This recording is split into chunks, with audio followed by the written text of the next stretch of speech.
Tu falaste com toda a sinceridade que houve um momento, mais de ano isso, que tu tinha um desejo de querer ser guri, porque tu achava que os guris não eram assediados e agredidos como as meninas. Tu tinha uma vontade que se talvez tu pudesse ser como um guri, aquilo parasse de te acontecer. Tu consegue explicar um pouco? Se vestir como menino, brincar com brincadeira de menino, andar no meio dos meninos parecia que era mais seguro, e não ter as meninas perto, porque às vezes elas queriam brincar comigo, mas eu tinha medo que elas iam na minha casa e sofressem também, que ele fosse fazer a mesma coisa com elas. Então eu era arredia, eu falava palavrão, eu era que nem um menino mesmo. Tu tratava mal as amiguinhas para elas não ir na tua casa? Não ir na minha casa. Mesmo que elas fossem queridas contigo, tu... Sim. Aí a mãe delas não deixava elas ir na minha casa, ou andar comigo, porque não... Tu era muito agressiva com ela. Sim. E aí, de uma certa forma, também protegia elas, porque eu não queria que acontecesse com elas isso. E chegando numa idade, eu mesmo cortei meu cabelo, não queria usar cabelo comprido, não queria usar brinco, não queria... Até hoje tenho um pouco de aversão à maquiagem, a ser muito feminina, porque eu não gosto de chamar atenção, de que as pessoas fiquem olhando, que os homens ficam olhando.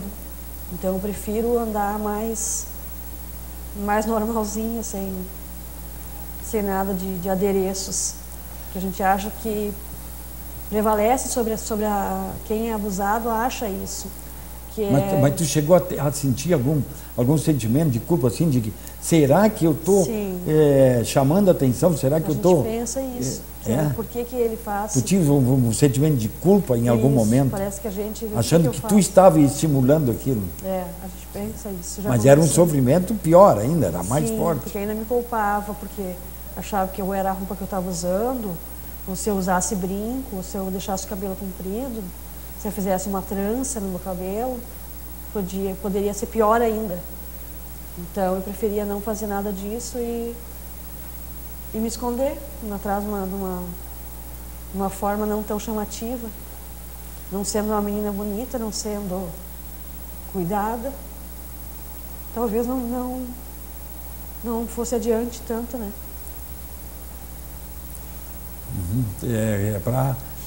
Talvez pudesse ter sido interrompido antes. Sim. Porque com os guris, tu falaste que isso tem muito menos frequência, né? Sim, pelas pesquisas que a gente vê, pelo tudo de coisas que eu já vi, reportagens, na maioria das vezes são as meninas. Por isso que eu sempre falo para as pessoas que eu conheço, para as mães usarem, as meninas botarem vestido, tudo bem, é lindo uma menina de vestido e coisa. Botem um shorts embaixo das meninas, para não... qualquer coisa. Short por baixo do vestido, tu diz. Que dificulte o fato de uma criança sentar no colo. Ninguém às vezes vê com uma maldade, mas às vezes a maldade está do lado da gente e a gente não vê. Perto da gente, muito perto. Tu acha que, inicialmente, há uma certa confusão entre carinho, de afetivos? Como é que funciona isso? Eu acho que a criança, quando é muito pequena, ela não sabe diferenciar quando é um carinho de pai ou de um amigo, do que já é uma coisa que a pessoa está, né, se passando com ela. Ela não tem essa noção, ela acha que é carinho. A pessoa gosta de mim, a pessoa quer que eu fique no colo, a pessoa... Então ela não tem noção. Eu acho que é com mais idade, com 5, 6 anos, que ela começa a notar que talvez eles levam para outro lugar, não fica na frente das pessoas, dos familiares, né? Por que só faz carinho quando está longe? Só trata bem, né? Entre aspas, quando está longe. E a criança acho que começa a ter essa noção. E aí começa a surgir um pouco de força também, força física, né? Para evitar que grite, para evitar que chore, para evitar... Então, isso vai assim agravando. Sim. Tu acha que, sei lá, essa pergunta um pouco difícil, não precisa nem responder se não quiser. Mas as mães não percebem, ou em algum momento elas teriam um medo terrível de tentar cobrar isso. Como é que tu imaginou que isso pudesse ter acontecido? Eu acho que essa é uma das piores partes, porque é uma coisa que até hoje não se identifica. Se é a falta de aviso, se é falta de cuidado com o filho ou com a filha, que não nota o que está acontecendo, de ver um choro e perguntar o que está acontecendo e não se obter a resposta. Algum motivo tem. E talvez elas, eu acho que é medo. É o fato de o agressor manter o lar, manter um nível de vida. E para elas é bem difícil, eu acho também, né, dizer, gritar isso para todo mundo ouvir que por que se separou, o que aconteceu. E é um fardo também que vai cair sobre a criança, né? Se chega o pai e a mãe se separar por causa dela, é medo de rejeição, é medo de culpa, vários aspectos que tem que é envolvido, é muita coisa. Ainda mais quando é dentro de casa, assim.